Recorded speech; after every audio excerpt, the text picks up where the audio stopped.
Bonjour à toutes et à tous et bienvenue dans cette vidéo correction d'exercice sur l'exercice numéro 2 concernant le chapitre 1 sur la concentration en masse qui s'appelle le paracétamol. Alors, je vais d'abord prendre la consigne et on va la regarder un petit peu pour savoir de quoi ça parle.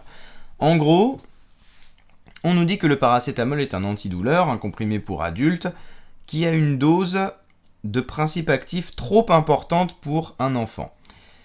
On nous parle d'un papa qui veut un comprimé pour sa fille, sauf qu'il n'a pas de comprimé pour enfants, il n'a que des comprimés pour adultes, et donc pour quand même donner du paracétamol à sa fille, il va quand même décider de dissoudre un comprimé pour adulte dans un verre d'eau, mais cette fois-ci, il va non pas lui donner tout le contenu du verre d'eau, mais une petite partie du verre d'eau afin que sa fille ait la dose la plus adaptée possible pour un enfant. On nous donne quelques données, on nous donne la masse d'un comprimé pour adulte, on nous donne la masse d'un comprimé pour enfant, et on nous donne le volume d'un verre.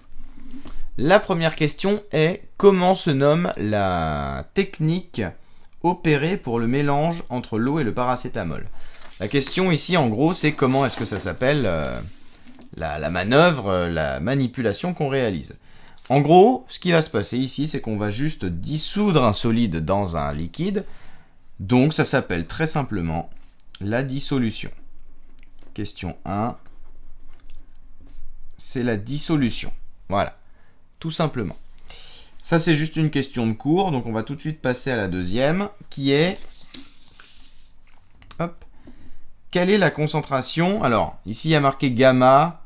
On va juste barrer et remplacer par Cm, parce que ce sera plus simple, puisque c'est ça qu'on connaît. Donc, quelle est la concentration Cm en grammes par litre? On nous impose l'unité de paracétamol du mélange dans le verre.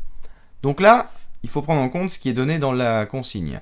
C'est-à-dire, on nous dit que le papa met un comprimé adapté pour un adulte dans le verre.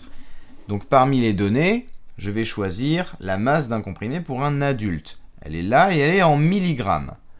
Or, on n'oublie pas que la concentration nous est demandée en grammes par litre. Donc déjà, pour commencer, on va convertir les 500 mg en grammes. Donc M1, puisque dans la consigne, on nous dit que c'est M1, ici. Donc on garde la notation M1, égale 500 mg. Et ça fait 0,500 grammes. Si je le convertis en grammes. Attention, j'ai bien gardé les deux zéros du 500. C'est important de les garder pour avoir une conservation des chiffres significatifs. Ensuite, on nous dit que ces 500 mg, il va les mettre dans un verre d'eau. Et le volume d'un verre d'eau, on nous dit qu'ici, c'est de 25 centilitres. Attention, les centilitres, pareil, il va falloir que je les mette en litres avant de passer à la suite, pour que tout soit bien en la bonne unité. Donc V1, puisque le volume du verre, on me dit que c'est V1 qu'il s'appelle. Dès qu'on vous impose la notation, c'est-à-dire si on vous dit que le volume il s'appelle V1, vous gardez la notation qui vous est imposée, toujours.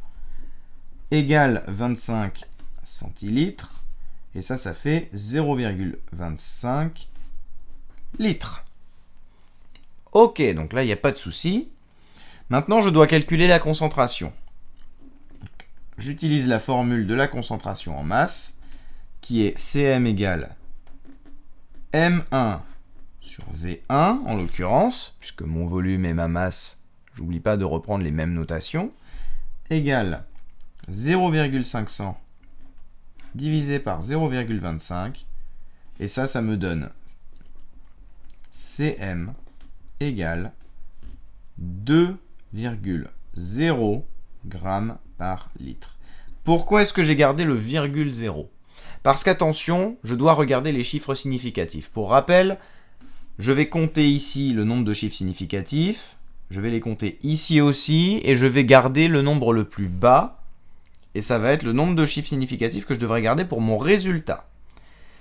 Donc, ici je vois que j'en ai 1, 2, 3. Le 0 qui est avant la virgule ne compte pas, comme un chiffre significatif.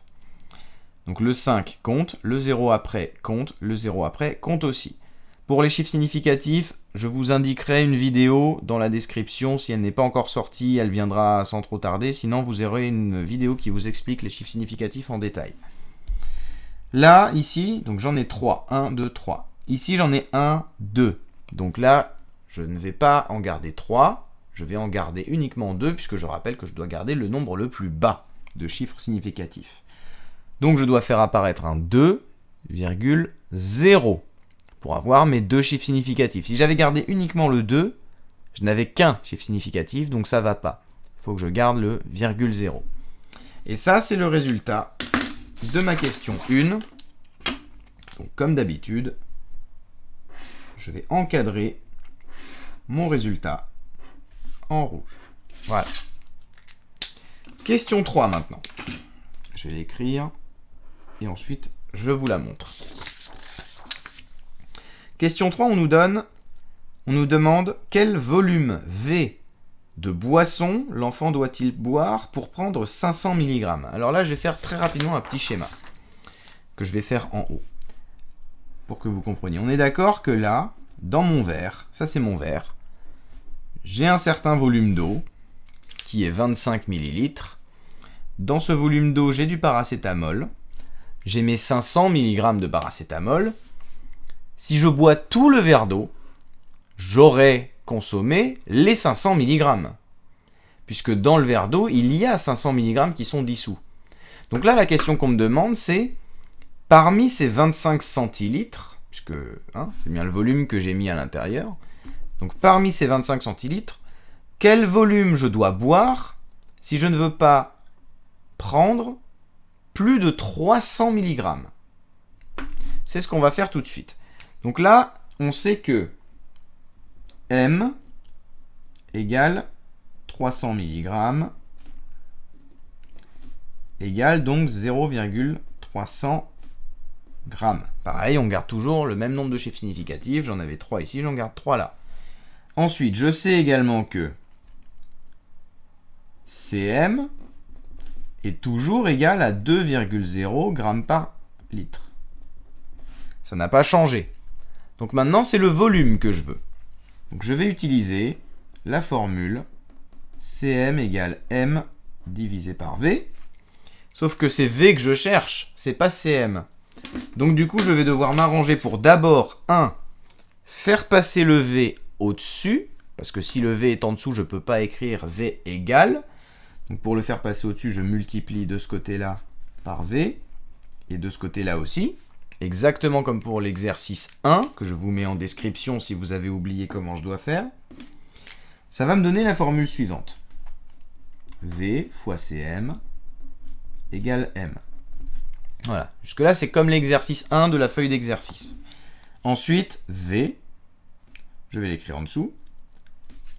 Pour pouvoir avoir V égale, comme d'habitude, je vais diviser par Cm des deux côtés, ce qui fait qu'ici ça s'annule, et je me retrouve avec la formule qui me donne le volume, qui est V égale M divisé par Cm. Je passe à l'application numérique, c'est-à-dire je remplace par les valeurs. M, je sais que c'est 0,300, 0,300, divisé par 2,0, je garde bien le virgule 0, c'est important pour garder les chiffres significatifs. Et en gros, ça me fait 0,300 divisé par 2. On se retrouve avec 0,15. Pourquoi 15 et non pas 150? Parce que j'ai deux chiffres significatifs en bas et en haut, j'en ai 3. Je garde le plus petit nombre, j'en garde 2, ça me fait 15 litres. Si je m'amuse à la convertir, je peux dire également que V égale, je l'ai mal écrit, 15 centilitres, pardon, voilà. Ça fait 15 centilitres. Vous auriez pu vous arrêter là, puisqu'on ne vous impose pas d'unité, mais si on veut vraiment aller jusqu'au bout, c'est plus intéressant d'aller écrire 15 centilitres, parce que c'est plus pertinent d'écrire un chiffre rond plutôt qu'un chiffre à virgule. On a une unité qui s'appelle les centilitres qui me permet de mieux m'y retrouver, donc tant qu'à faire, autant l'utiliser. Je vais encadrer mon résultat en rouge. Si vous vous êtes arrêté là, c'est bon quand même, je précise quand même. Hop. Hop là. Et j'encadre mon résultat en rouge. Voilà pour la question 3. On va donc terminer maintenant avec la question 4, dans laquelle on nous demande Qu'aurait-il fallu faire pour que l'enfant ne boive qu'un volume 2 fois plus petit en intégrant la même quantité de paracétamol? Donc quand on dit même quantité, on parle bien évidemment de même masse. Eh bien en fait, ça veut dire, si j'avais voulu que j'ai exactement la même quantité de paracétamol qu'ici, mais pour un volume plus petit. Donc en fait, je veux la même chose, mais un volume 2 fois plus petit. Donc on va dire ici. Avec la même quantité de paracétamol dedans, la même masse. Donc en fait, si vous voulez mettre exactement la même masse dans un volume plus petit, vous allez tout simplement avoir une solution qui est plus concentrée. C'est pas pour rien que j'ai fait ici des petits points rouges plus serrés que ici, c'est parce que la solution avec le volume plus petit est moins concentrée. En fait, là, ce qu'il faudra, c'est tout simplement pour avoir un volume 2 fois plus petit, vous pouvez le faire, mais simplement, la concentration sera 2 fois plus grande. Puisque vous mettez la même quantité de paracétamol dans moins d'eau. Donc forcément, c'est plus concentré. Donc la réponse à la question, c'est on doit faire une solution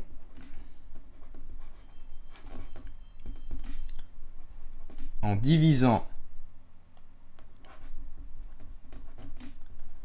le volume par 2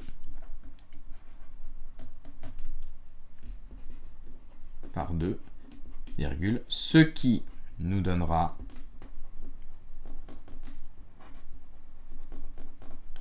une solution 2 fois plus concentrée.